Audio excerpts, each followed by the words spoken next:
cyitwaga Bali, ikindi cyitwaga Ashitaroti. Arangije kubigeza mu Isiraheli, arangije Ahaba biha ikaze mu gihugu cya Isiraheli. Kabiri, Ahaba byubakira ingoro aho zigomba bigomba kuba. Gatatu, Ahabu yangaje abatambyi bagera muri 450 bo gutambira Bali ndetse na Shera.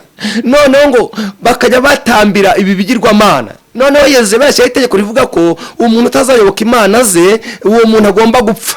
Haba akarengane k'abakozi b'Imana. Wasenga haba kakwica, waririmba haba kakwica, wakumvisha ijambo ry'Imana haba kakwica. Akarengane karaduka, akarengane karakomera, akarengane kaba kenshi cyane kubigeza nubwo abakozi b'Imana batangira kwihisha. Muzabona Obadiya yahisha abakozi b'Imana bagera 100, abandi 50 mu buvumo, abandi 50 mu buvumo. Noneho nubwo barimo kwihisha, Bibiri twereka umugabo witwa Eliya. Uyu mugabo witwa Eliya ntabwo ari umwisiraheli, yari umunyamahanga. Bibiri ivuga ko avuka bita Itishubi, yari umusuhuke mu Isiraheli. Arangije arabyitegereza, yari umukozi w'Imana, Imana ishimwe. Ngo muko kubyitegereza ngo abone ukuntu Imana itangiye gusuzugurwa, Imana itangiye gutagacira mu Isiraheli. Abone ukuntu abantu barimo kuyoboka igirwamana, babitambira amaturo, babitambira ibitambo. Ahabu ngo arangije arahaguruka, aravuga ngo ngiye kurwanira Imana ya Isiraheli ishyaka. Iyi Mana nibutse ko agatima kagitera, iyi Mana nibutse kuntu yavanye Abisiraheli muri Egiputa, nibutse kuntu abagabure batarahinze, nibutse kuntu yabambukije inyanja, nibutse kuntu yabambukije Yorodani, nibutse kuntu yagiye imbere yabo yari kikaritagurika, nibutse kuntu yabahaye igihugu nta mbundi turitse. Iyi Mana ngiye kwirwanira ishyaka. Utagira ngo Eliya yari umuntu w'umukire, utagira ngo ari umuntu ubyibushye, utagira ngo ari umuntu muremure. Bibiri ivuga ko ari umugabo mugufiya, yari umugabo w'imwemwe, yari umugabo wakenyeze ku mushumi w'ubwoya bw'ingamiya. Nubwo agaragara nk'umuntu w'umukene, ariko yibitse umwuka w'Imana, yibitse imbaraga zishobora byose. Aravuga ngo ndahagurutse, ngiye kurwanira Imana ya Isiraheli ishyaka. Arangije arahaguruka ajya ibwami kwa Ahabu. Kandi kugera ibwami kwa Ahabu ntabwo byoroshye, kugera ibwami kwa Ahabu biteye ubwoba, ariko kuko ahagutse mu izina ry'Uwiteka, Imana ibana nawe. Aragenda agera kwa Ahabu, ngo akigerayo aravuga ngo njyewe Eliya mpagaritse imvura. Si n'imvura gusa, n'ikime nacyo ndagihagaritse, kugeza ubwo njyewe Eliya nzabitegekera. Ijambo Eliya avuze rirazamuka ritarigera ku Mana, ngo Imana itibyaye ngo Eliya we ibintu uvuze nitwo Uwiteka ndagushyigikiye. Ariko nubwo nkushyigikiye nuguma ahangaha barakwica, cika hunga ujya ku kagezi kitwa Kireti, wihishe kwa ako kagezi. Kubwisha kurwanye nta nzara izakwica, kubwisha kurwanye nta nyota izakugeraho. Ahasigaye nanjye ngiye kurebana n'abantu bansuzuguye, bakayoboka igirwamana bya Ahabu, bakayoboka igirwamana bya Yezebeli. Abo nibo ngiye kurebana nabo. Imana ngo irangije yereka Eliya ahantu hajya. Eliya ajya ku kagezi kitwa Kireti, yishe kwa ako kagezi. Izuba rirava, amapfa aracana. Nubwo amapfa acanye, Imana yibuka Eliya warwanye ishyaka, Imana yibuka Eliya ahantu hari. Irangije ikoresha ibikona. Murabizi kuntu ibikona bikunda inyama. Imana ibiha burifingi, ibiha amabwiriza. Ibikona bikirukanka ngo bigasanga ngo ahantu batetse inyama, kandi izi nyama abantu abazitetse ni bandi basuzuguye Imana, ni bandi bayokerwa Imana bya Ahabu na Yezebeli. Ngo igikona kikagenda aho bakaranza inyama, kigata kifata kikayirukankana, kikayishyira Eliya. Igikona nticyajya inyama, igikona gishyira inyama Eliya. Eliya ajya inyama, igikona kikirukanka kigasanga handi bawucumba ubugari, batetse ubugari, kigahita kibufata ati ubugari ntabwo ari ubwanyu, hari umuntu wubashye Imana, hari umukozi w'Imana wubashye Imana. Igikona kigafata ubugari kikabwirukankana, kikabushyira Eliya ahantu hari. Eliya akajya ubugari ndetse na za nyama akarenzaho n'amazi. Imyaka 2 irashira, n'amezi 6 irashira, ngo akagezi kare karakama. Gakamye ngo Eliya we nubwo gakamye wangwanira ishyaka. Igicaniro Imana idusubirisha umuriro, umva ukamanuka mu ijuru, nta muntu ucanyemo. Iyo niyo Mana. Nisanga ari Bayali ndayiyoboka, ariko nimusanga ari Uwiteka, gahunda mwese nuko muyoboka. Bati kizima nuko twakubonye ntuducika. Eliya baramufata, ariko Eliya ntabwo afatika. Imana ije guhura nabo, ngo banje bazamuka ku musozi wa Karumeli, ngo bamaze guteranira aho ngaho. Eliya arababwira ngo nimuzagereza guhera mu rungabangabo. Niba muzi ko Uwiteka ari we Mana nimumukorere. Bibiri avuga ngo barahora nibagiye icyo bamusubiza, ngo abonye ko nta kintu bamushubije, avuga ati mufate imfizi 2 muzizana ahangaha. Abahanuzi ba Bayali babanze bubaka igicaniro cyabo, nibarangiza batambe idusubisha umuriro, niyo Mana. Ariko kuko muri benshi ngaho nimubanze.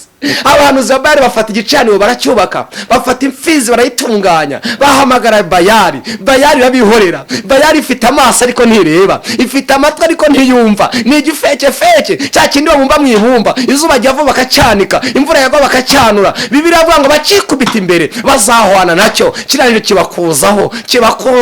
Rero yabati Imana yanyu yatembereye, yagiye mu butembere, ni mukotsora. Bibiliya ivuga ngo barakotsora ati Bayali turengere, Bayali turwaneho. Bayali ntiyaza kuko ari igifekefeke, ntabwo kivuga, nicyo mu ibumba. Bajya bakikubita imbere ariko ntacyo kibamarira. Abakikubita imbere bazahwana nacyo, kirangije kibakozaho. Yabati Imana yanyu rero banza ari Imana isinziriye, ikwiye gukangurwa. Nimwikebagure, nibona amaraso mwavuye. Imana ikunda amaraso, ikunda amaraso, nibona amaraso iraza. Ngo arabashinyagurira, bafata intambi, bafata amabuye, baribaga, bafata inzembe, ariko Bayali ntiyaza. Ngo basimbukira hirya no hino, Bayali ntiyaza. Isaha yo gutamba Eliya ndafashijwe, ngo yitwa saa 9, ngo ibirageze. Eliya ngo ndabona byabayobeye, ndabona byabacanze, nimunyemere mpamagara iyanjye. Ati tuguha uburenganzira, ngaho gerageza uhamagara iyawe, iyacu yanze kwiuza, bahamagara iyawe wenda iyawe iraza. Eliya atanga itangazo, aravuga ngo rubanda mwese nimunyegere. Abantu baramwegera, abagabo baraza, abagore baraza, abajene baraza, umwami naraza, n'ingabo ziraza, n'abahanuzi b'ibinyoma bafeke nabo baraza. Ngo bakimara kumwegera, icyambere ye yakoze asana igicaniro cyari cyarasenyutse. Cyasenyutse ryari? Cyagiye aho abatambika ibirenge ajya kurambagiza mu bapagane ngo azabahindura, niho cyasenyukiye. Ngo amaze gusana afata mu 12 avuze umuryango wa Isiraheli, bene Yakobo. Aya mabuye arayashinga, ahera ku muryango wa mbere avuga ati uyu umuryango wa Manase, uyu muryango w'Ababarire, uyu ni umuryango wa Zebuloni. Agenda iyo miryango yisebira imbabazi ku muryango 12. Ngo amaye kubasebira imbabazi, Eliya aravuga ngo nibacukura impavu, abagira abayede, ahinduka kirongozi. Amaze gucukura avuga ati mufatire ivomesho mujye kuvoma. Rebiye Eliya arimo kubategeka, hari umugabo mugufiya wibitseho imbaraga z'Imana. Bajyayo ubwambira ati musukemo, barongera basubirayo. Ubwa gatatu ngo amazi arazamuka arenga igicaniro, Eliya azamura isengesho. Nta bintu byo kwikebagura, aravuga ngo Mana ya Aburahamu na Isaka na Yakobo, uyu munsi bimenyekane ko ari wowe Imana. Uwiteka ntacyo bavuga, ni twebwe bahanuza. Ayiwe ngo Yehu ngo amaze kubabwira ko bamaze kuvuga ko Uwiteka ntabarimo, ngo arangije abwira umubitsi abango nzanira imyenda unyambikira abaramya Bali kuko nenda gutambira Imana y'igitambo kinejeje. Ngo imyenda barayizana barayambara, ngo bakajya bavuga ngo turanengo rwose, ngo tubonye umuntu twambitse neza, ngo uyu muntu rwose ngo wadushyigikiye.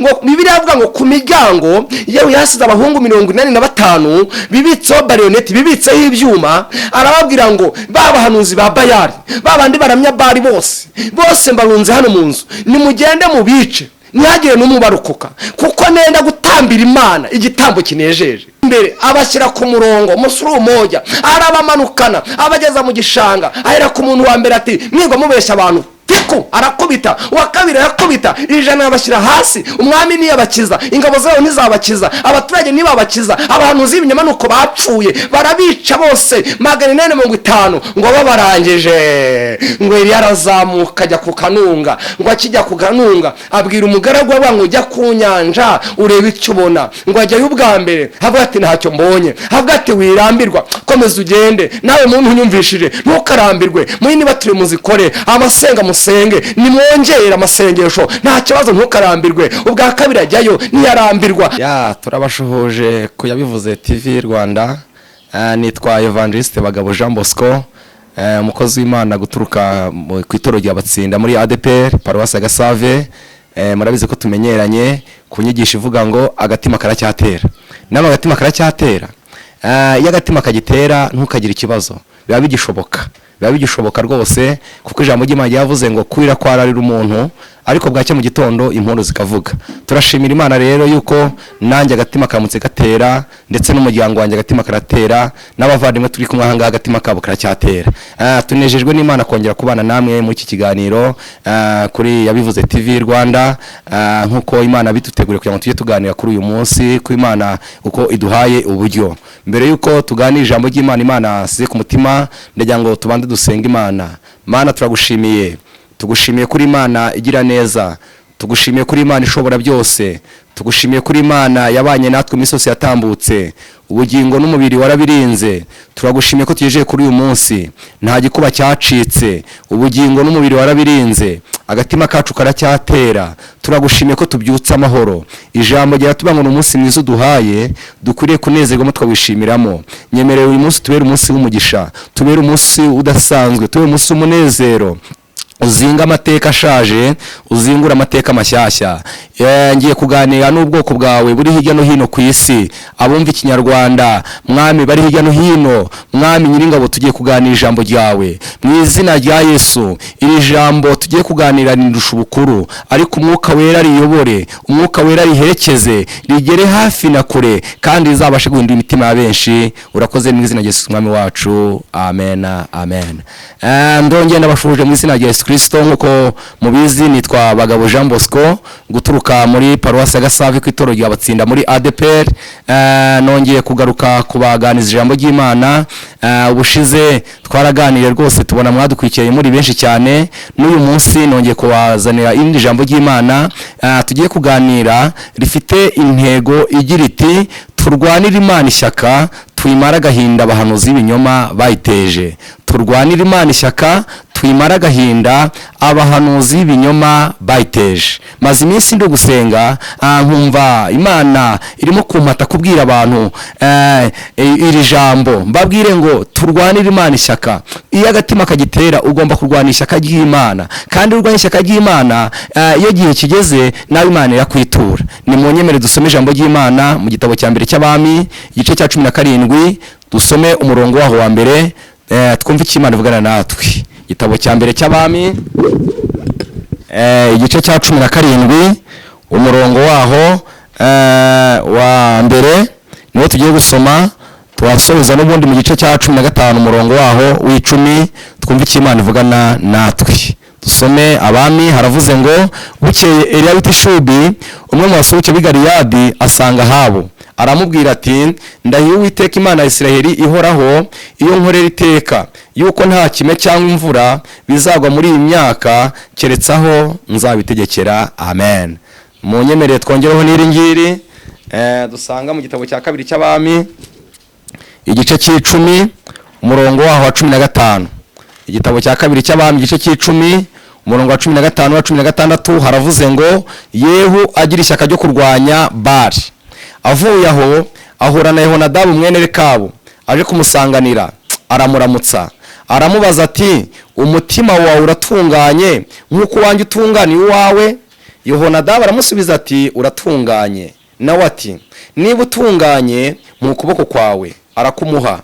Ahera karamwuriza, amushyira mu igare rye. Aravuga ati, nuko tujyane urebe ishyaka ndwanira Uwiteka. Amen. Ni munyemerere uyu murongo twongeye tusubiremo. Avuye aho ahura na Yehonadabu mwene Rekabu, aje kumusanganira, aramuramutsa, aramubaza ati, umutima wawe uratunganye nk'uko wanjye utunganiye uwawe? Yehonadabu aramusubiza ati, uratunganye. Nawe ati, niba utunganye mu kuboko kwawe. Arakumuha. Ahera karamwuriza, amushyira mu igare rye. Aravuga ati, nuko tujyane urebe ishyaka ndwanira Uwiteka. Amen. Imana ibahe umugisha. Ni iri jambo Imana yasize ku mutima kugira ngo tuganire, rifite intego igira iti turwanire Imana ishyaka, tuyimara agahinda abahanuzi b'ibinyoma bayiteje. Imana ishimwe cyane. Turwanire Imana ishyaka, tuyimara agahinda abahanuzi b'ibinyoma bayiteje. Bantu banyumva bari hirya no hino, nzanye ijambo Imana impaye. Iri jambo ryiza cyane, rifite intego ivuga ngo turwanire Imana ishyaka. Kuba tubyutse agatima gatera, kuba agatima kongeye kugutera, Imana ikabitwongera iminsi yo kubaho. Hari imiryango myinshi yabuze ababo, hari amatangazo menshi ari gutambuka, njyewe nawe tukaba tutagiye, njyewe nawe agatima kakaba kagutera. Imana yavuze ngo kuba gatera rero ngo tubibyaze umusaruro. Turwanire Imana ishyaka, tuyimara agahinda abantu z'ibinyoma bayiteje. Bibiri ivuga iki? Bibiri itwereka abantu batandukanye bagiye barwanira Imana ishyaka mu gihe cyabo. Tubona umugabo witwa Eliya wagize ishyaka mu gihe cye, igihe cy'Imana imuhaye ntiyagipfusha ubusa, akibyaza umusaruro.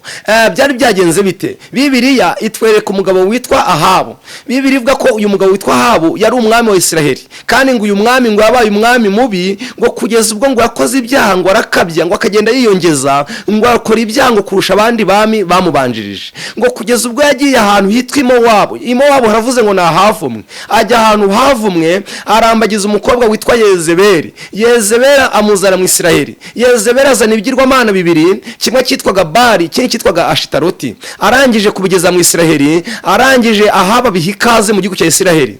Kabiri, Ahaba byubakira ingoro aho bigomba kuba. Gatatu, Ahabu yangaje abatambyi bagera muri 450 bo gutambira Bali ndetse na Shera.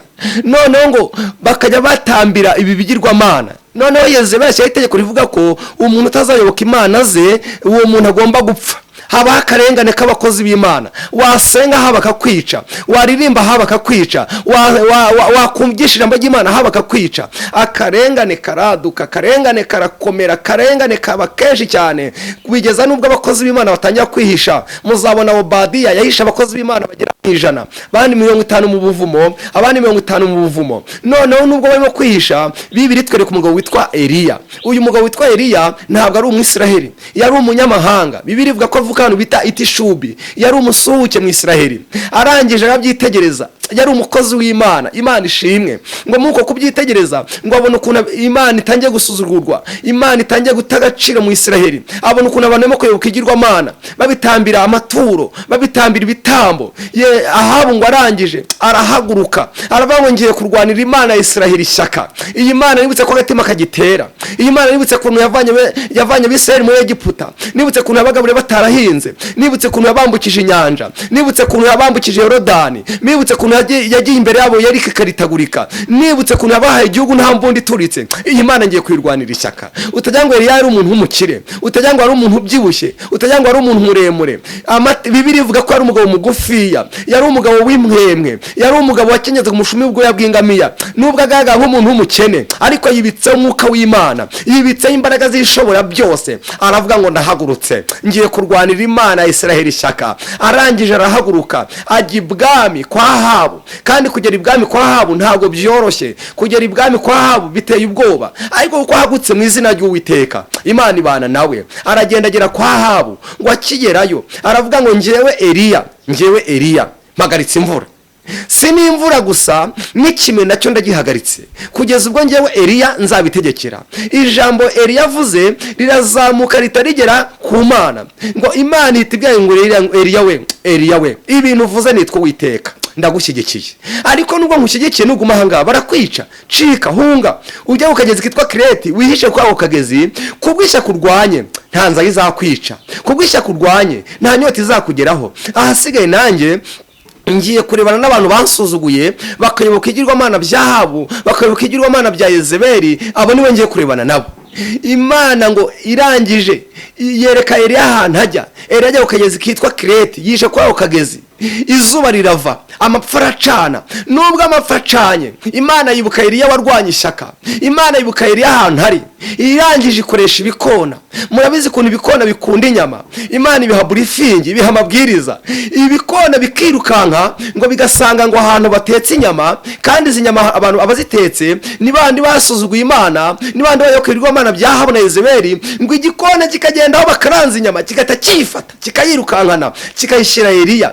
Igikona nticyajya inyama, igikona gishyira inyama Eliya.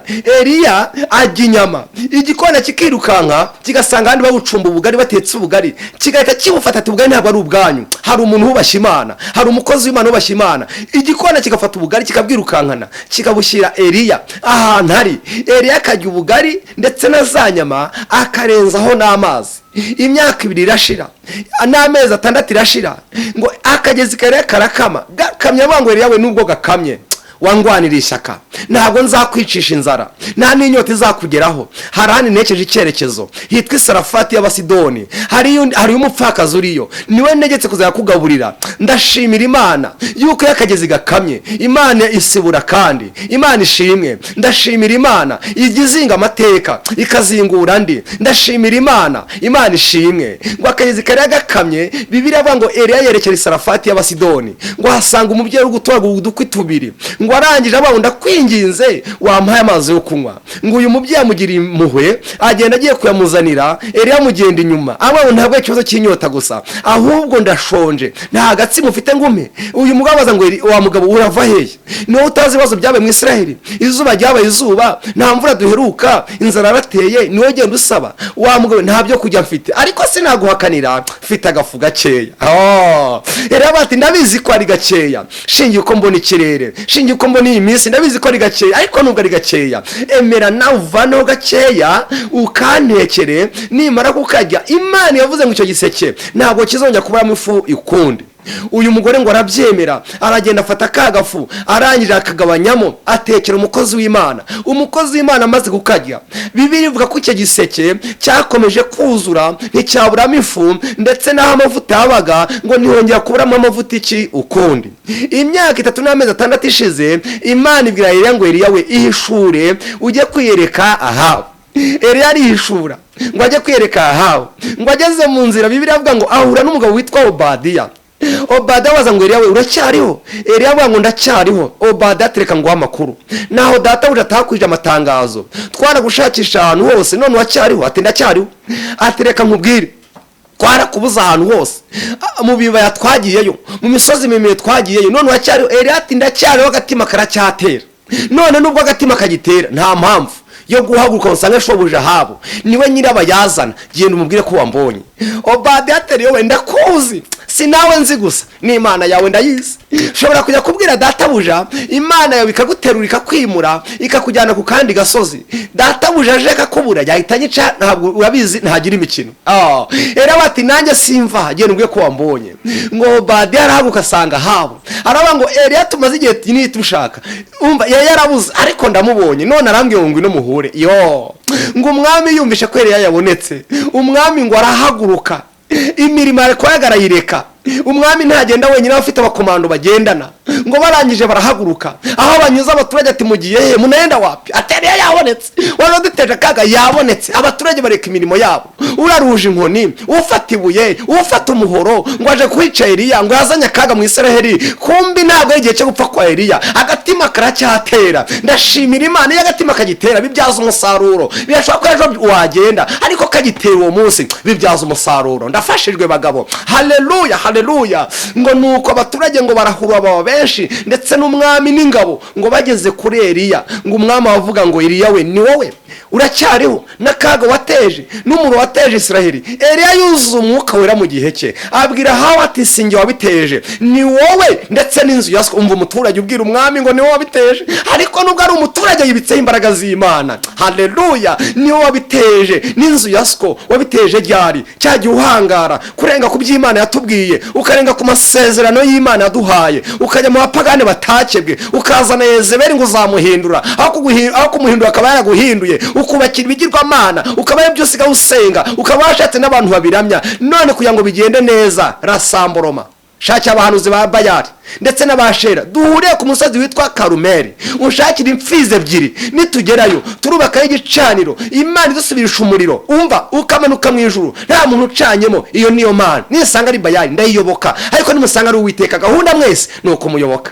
bati kizima nuko twakubonye ntuducika. Eliya baramufata, ariko Eliya ntabwo afatika. Imana ije guhura nabo, ngo banje bazamuka ku musozi witwa Karumeli, ngo bamaze guteranira aho ngaho, Eliya arababwira ngo nimuzagereza he guhera mu rungabangabo, niba muzi ko Uwiteka ari we Mana nimumukorere. Bibiliya avuga ngo barahora ntibagira icyo bamusubiza, ngo abonye ko nta kintu bamushubije, avuga ati mufate imfizi 2 muzizana ahangaha, abahanuzi ba Bayali babanze bubaka igicaniro cyabo, nibarangiza batambe, idusubisha umuriro niyo Mana. ariko kuko muri benshi ngaho nimubanze, Abahanuzi ba Bayali bafata igicaniro baracyubaka, bafata imfizi barayitunganya, bahamagara Bayali. Bayali babihorera. Bayali ifite amaso ariko ntireba, ifite amatwi ariko ntiyumva, ni igifekefeke cya kindi bamumba mu ibumba, izuba ryava bakacyanika, imvura yagwa bakacyanura. Bibiliya ivuga ngo bakikubita imbere bazahwana nacyo, kirariro kibakuzaho.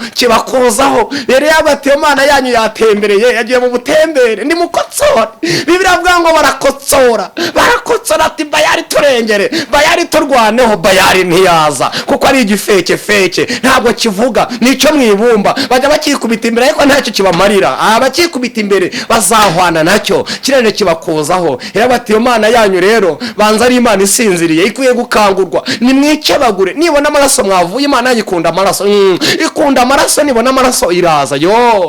Ngo arabashinyagurira, bafata intambi, bafata amabuye, baribaga, bafata inzembe, ariko Bayali ntiyaza. Ngo basimbukira hirya no hino, Bayali ntiyaza. Isaha yo gutamba Eliya ndafashijwe, ngo yitwa 9:00, ngo ibirageze. Eliya ngo ndabona byabayobeye, ndabona byabacanze, nimunyemere mpamagara iyanjye. Ati tugwaho uburenganzira, ngaho gerageza uhamagara iyawe, iyacu yanze kwiuza, bahamagara iyawe, ndi yawe iraza. Eliya atanga itangazo, aravuga ngo rubanda mwese ni munyegere. Abantu baramwegera, abagabo baraza, abagore baraza, abajene baraza, umwami naraza, n'ingabo ziraza, n'abahanuzi b'ibinyoma bafeke nabo baraza. Ngo bakimara kumwegera, icyambere ye yakoze asana igicaniro cyari cyarasenyutse. Cyasenyutse ryari? Cyagiye aho abatambika ibirenge ajya kurambagiza mu bapagane ngo azabahindura, niho cyasenyukiye. Ngo amaze gusana afata mu 12 avuza umuryango wa Isiraheli, bene Yakobo. Aya mabuye arayashinga, ahera ku muryango wa mbere avuga ati uyu ni umuryango wa Manase, uyu muryango w'Ababarire, uyu ni umuryango wa Zebuloni. Agenda iyo miryango yose 2 imbabazi ku muryango 12.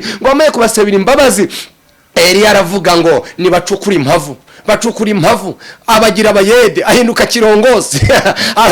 Amaze gucukura havuga ati mufatire ivomesho mujye kuvoma. Rebiye Eliya arimo kubategeka, hari umugabo mugufiya wibitse imbaraga z'Imana. Bajya y'ubwambira ati musukemo, barongera basubirayo. Ubwa gatatu ngo amazi arazamuka arenga igicaniro, Eliya azamura isengesho. Nta bintu byo kwikebagura, aravuga ngo Mana ya Aburahamu na Isaka na Yakobo, uyu munsi bimenyekane ko ari wowe Imana.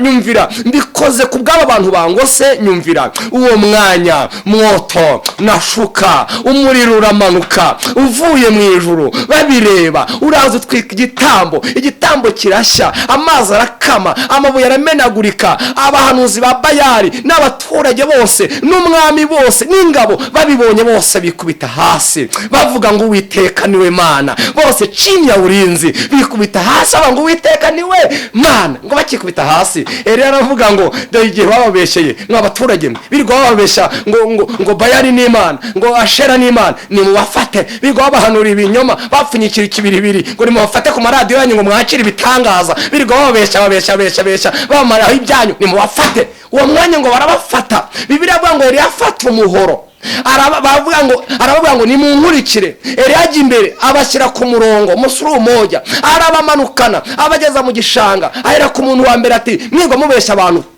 arakubita. Uwa kabiri arakubita, 100 abashyira hasi. Umwami niyabakiza, ingabo zawo ntizabakiza, abaturage nibabakiza. Abahanuzi b'ibinyoma nuko bapfuye, barabica bose 450. ngo babarangije, ngo Eliya arazamuka ajya ku kanunga. Ngo akijya ku kanunga abwira umugaragu we ngo ujya ku nyanja urebe icyo ubona. Ngo ajya y'ubwa mbere havuga ati ntacyo mbonye. Havuga ati wirambirwa, komeza ugende. Nawe muntu unyumvishije ntukarambirwe, mwini bature muzikore amasenga musenge, nimwongera amasengesho, nta kibazo ntukarambirwe. Ubwa kabiri ajyayo ntiyarambirwa, havuga ati ntacyo mbonye. Ati komeza.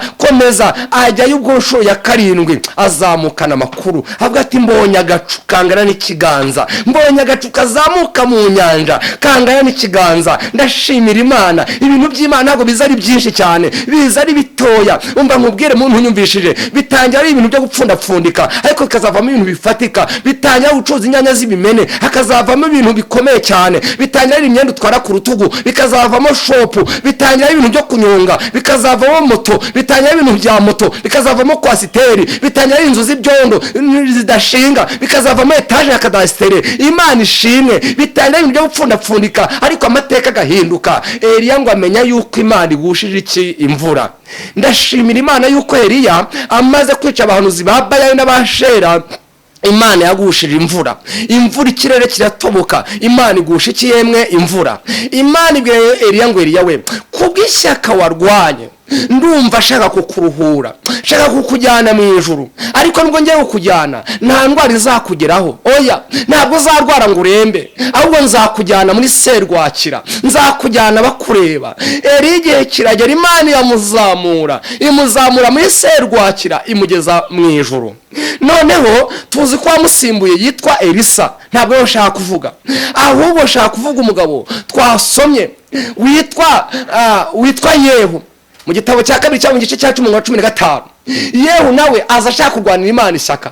Yehu ngo arangije, Bibiliya yavuze ngo yerekera i Samariya, ngo ahura n'umugabo witwa Yehonadabu, ngo arangije aramuhobera, avuga ngo Yehonadabu uraho? Ati ndaho. Umutima wawe uratunganye nk'uko wanjye utunganiye uwawe? Yehonadabu umutima wanjye uratunganye, ntacyo nshinza. Niba utunganye se ko mfite icyifuzo nkikubwiye washyigikira? Yehonadabu ati nisanga ari cyiza ndagushyigikira. Shaka kurwanira Imana ya Isiraheli ishyaka, nayimara agahinda abahanuzi b'ibinyoma bayiteje. Aravuga ati rwose ndagushyigikiye. Ayiwe, ndagushyigikiye. Bibiliya avuga ngo arangije ngo amwuriza igare, ngo berekera i Samariya. Ngo ageze i Samariya, yewe aravuga, atanga itangazo, aravuga ngo Ahabu yakoreye Bayali buhoro, ariko njyewe Yehu nzayikorera cyane. Nuko byanditse muri Bibiliya. Ahabu yakoreye Bayali buhoro, ariko njyewe Yehu nzayikorera cyane. Yehu yabivuze mu buryarya kugira ngo afate abahanuzi ba Bayali. Mbibutse ko Eliya yishe abahanuzi ba Bayali, yica n'Abashera, ariko abaramyaga Bali baracyahari. Kabiri, n'ingoro za Bali tununga ziracyahari. Ngo arangije baramwemerera, ngo abashinzwe kubyamamaza barabyamamaza, bamamaza yuko abonetse mu njo cy'icyo abahanuzi ba Bayali n'abaramya Bali. Kumbi Yehu aje kubahitana. Ngo abaramyaga Bali bose barabazana, ngo buzura inzu. Ngo Yehu arababwira ngo nimubanze mwirebe hataba harimo ab'Uwiteka. Babwira ngo ab'Uwiteka ntabo. Ab'Uwiteka se bavuga iki? Ni twebwe abahanuzi. Ab'Uwiteka ntacyo bavuga, ni twebwe abahanuzi. Ayiwe, ngo Yehu ngo amaze kubabwira ko bamaze kuvuga ko ab'Uwiteka ntabarimo, ngo arangije abwira umubitsi, avuga ngo nzanira imyenda unyambikira abaramya Bali, kuko nenda gutambira Imana y'igitambo kinejeje. Ngo imyenda barayizana barayambara, ngo bakajya bavuga ngo turanengo rwose, ngo tubonye umuntu twambitse neza, ngo uyu muntu rwose ngo wadushyigikiye. Ngo Bibiliya avuga ngo ku miryango yewe yasize abahungu 85 bibitseho barioneti, bibitseho ibyuma. Arababwira ngo babahanuzi ba Bayali, babandi baramya Bali bose mbarunze hano mu nzu, nimugende mu bice, ntihagire n'umubarokoka, kuko nenda gutambira Imana igitambo kinejeje. Bibiliya avuga ngo barinjira bica baramyaga Bali, ngo bamaze kubica, bamaze kubarandura. Ngo Bibiliya avuga ngo Yehu azamuka kutununga, ajya kutununga aho bubakiye Bayali, aragenda arasenya, aragenda aratembagaza, aragenda akuraho, aragenda arahirika, aragenda byose akuraho. Ngo amaze kubisenya byose, amaze gusenyera Bali aho bayubakiye, Imana iri mu ijuru irirahira, iravuga ngo Yehu we, nitwa Uwiteka, reka mvugane nawe, nitwa Uwiteka. Ishyaka mbonye ugize, uranduye Bali burundu mu Isiraheli. Bali urayiranduye, abaramyaga Bali bose bakuyeho, ndetse naho bayubakiye hose urasenye, uratwitse, urarimbuye. Mvuganye nawe, nguhaye isezerano, uhereye ku bana bawe, abuzukuru bawe, abuzukuruza bazaba abami ba Isiraheli, kuko ngwaniriye ishyaka. Bantu munteze amatwi, nahinzanye ijambo rivuga ngo kuba agatima gatera turwanirira Imana ishyaka, tuyirwanirira ishyaka, tuyivura agahinda. Abahanuzi b'ibinyoma bayiteje, abahanuzi b'ibinyoma natwe mu gihe cyacu bariho benshi bariho barimo gusenya n'ingo, ukajya kumva gusanze ngo uyu mugore muri kumwe ntabwo ari uwawe, ngo Imana igiye kumwica, ngo hari undi Imana igiye kukuremera. Abo ni abahanuzi b'ibinyoma. Barahari bahaye bajya amafaranga y'abantu, barahari bigo bahanura ibinyoma, barahari bigo baduha za viza tutazanabona, barahari bigo batubaho tuzatura za Gaciro na za Nyarutarama, barahari bigo batubeshya, barahari Bibiliya ivuga ngo nimurwane ishyaka, barahari bigo batubwira ngo tunyeganyeze batatu aho twiciye mu rusengero, barahari bigo batubeshya ngo badafashwa ngo twimuke. Bantu bima koko mu rusengero haba harimo ababuraye, haba harimo abo basohoye mu nzu, haba harimo babuze mituweli, haba harimo abantu bafite indwara zarembeje babana za kanseri na zaki byose. Mu rusengero harimo abantu basohoye mu nzu koko ngo badafashwa koko ngo bimuke. Ibyo bintu murumva ari byo? Ibyo bintu murumva ari ubutumwa bwiza? Ngo badafashwa ngo wimuke, ngo uwo muntu afite abadayimoni, ngo uwo muntu ngo nyina araruga. Ibyo bintu tujya duhura nabyo mu rusengero, tujya duhura nabyo. Bibiliya ivuga ngo abo ni abahanuzi b'ibinyoma, abo ni abahanuzi b'ibinyoma. Bibiliya ivuga ngo uwishimye naririmbe, ubabaye nagira ate yemwe nasenge. Mu rusengero haba harimo abantu bishimye, haba harimo n'abantu bababaye. Nta mpamvu yo kubimuka, oya, nabo ni abantu b'Imana, ni abantu b'Imana. Ngo nyeganyeza batatu, ngo nyeganyeza barindwi, ngo simbuka kangahe, ngo wakire igitangaza. Abarigo batubeshye tugiye gufata igitaka cyaha naha, ngo tugituza aha ngaha, ngo hano nzaka kuzatura. Abarigo batubeshya, oya, mbibutse yuko hari abahanuzi b'ukuri, hakaba n'abahanuzi b'ibinyoma. Tega amatwi nkubwire muntu unyumvishije.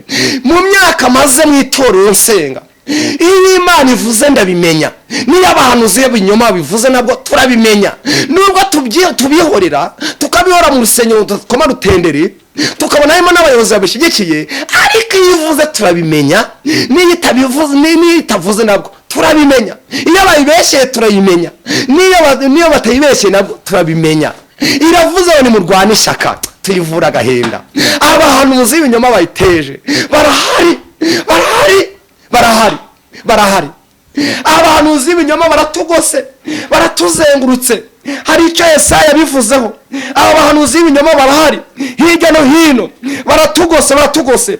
Yesaya igice 9 umurongo waho wa 14, Bibiliya ivuga yuko abahanuzi b'ibinyoma ari ibibuno. Niko Bibiliya ivuga, ni ibibuno. Umva ukuntu haravuze ngo igice cya 9 n'umurongo wa 14, umugabo mukuru w'icyubahiro niwe mutwe, n'umuhanuzi wigisha ibinyoma ni ikibuno.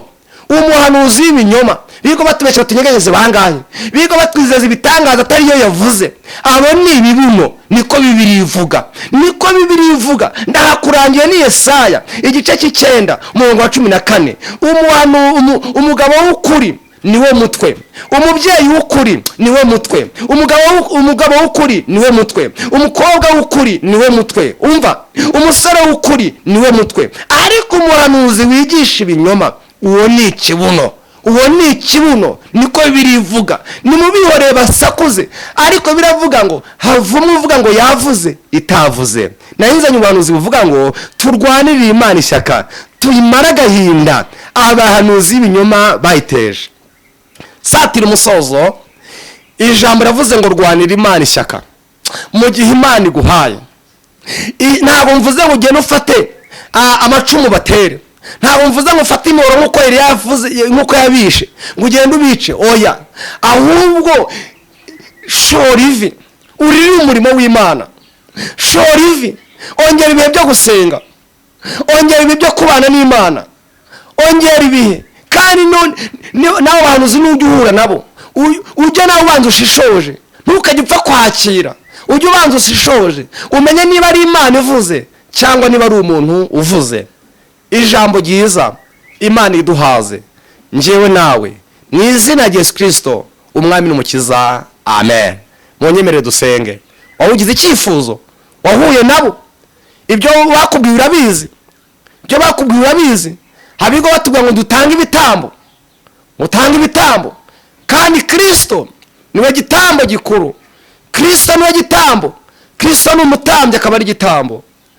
Wazana igitambo ngo cy'umukozi w'Imana, ngo mbanze nkugire mu butayu. Abo ni ibibuno, niko ijambo rivuze. Reka ngusenyere Imana. Mana yacu, ndagushimiye kubwira ijambo iri jambo mwami uduhaye kuri uyu munsi, kuri izi tariki 19 muri aya masaha ya 5, uratubwiye ngo nitukurwanira ishyaka, tukumara agahinda abahanuzi inyuma baguteje, kandi barahari batuzengurutse baratugose, none uvuganye natwe mu izina rya Yesu. Ntabwo byoroshye mwami, kandi abantu z'ibinyoma icyo tuzi baba benshi, abo Uwiteka bakaba bakeya, ariko nubwo abo Uwiteka baba bakeya, ab'ibinyoma baraneshwa, ariko abo Uwiteka bakanesha. Imana ishimwe. Iri jambo risobanuye nk'abagabo, umwuka wera riyobore, umwuka wera riherekeze, arigeze hafi na kure, kandi rizabashe guhindura imitima y'abaryumvishije, kubwa Yesu Kristo umwami wacu.